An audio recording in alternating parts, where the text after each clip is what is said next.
तर राम राम शेतकरी मित्रांनो, मी विश्वजित भालेराव आणि आपण हळदीला लावून कंप्लीट 12 दिवस झालेले आहेत. आणि आता तुम्हाला हळद दाखवणार आहे की हळद ने मुळ्या पकडलेत का नाही. तर हे बघू शकता, हे 1 एकर हळद आहे आमची आणि दुसरीकडे लावलेली आहे 3 एकर. तर बघू शकता शेतकरी मित्रांनो, तुम्हाला उकरून दाखवतो.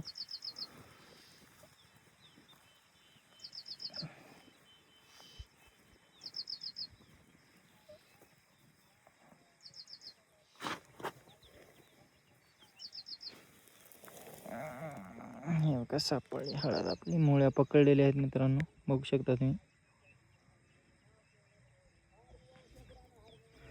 ते छोटा कोंब सापडला आपल्या उकरताना, थोडासा इकडे तिकडे गेला ना तर हळद दुसरीकडे जाते.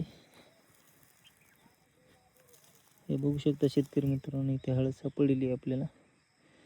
हे बघा, हळदीने मुळ्या पकडलेल्या आहेत आणि आम्ही याला औषधात बुडून काढल्यामुळे तर किड्या वगैरेने कुठे खालेलं दिसत नाही. याला बेनं तशाला तसंच आहे, जसं टाकलं तसंच.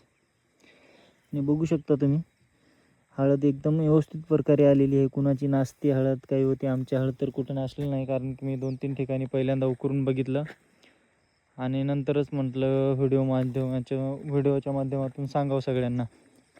आम्ही इथं उकरलं होतं थोडंसं, तिथं पहिल्यांदा उकरून बघितलं होतं आणि आपण अजून 2-3 ठिकाणी दाखवणार आहे उकरून. बघू शकता तुम्ही,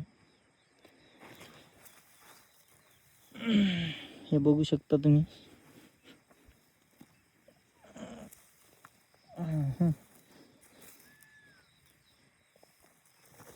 हळद ते उकरल्यामुळे जरा जोरात मातीमुळे दुसरीकडेच चालली आहे. पत्तात लागत नाही हळद कोणीकडे चालली तर. ट्रॅक्टरनं माती लावून घेतलेली आहे, त्याच्यामुळे खोलवर आहे हळद. हे का भरपूर खोल आहे हळद, हे बघू शकता तुम्ही शेतकरी मित्रांनो.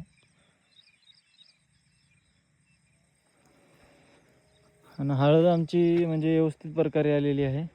चांगले तिने म्हणजे मुळ्या धरलेल्या आहेत पांढऱ्या व्यवस्थित, हे बघू शकता शेतकरी मित्रांनो.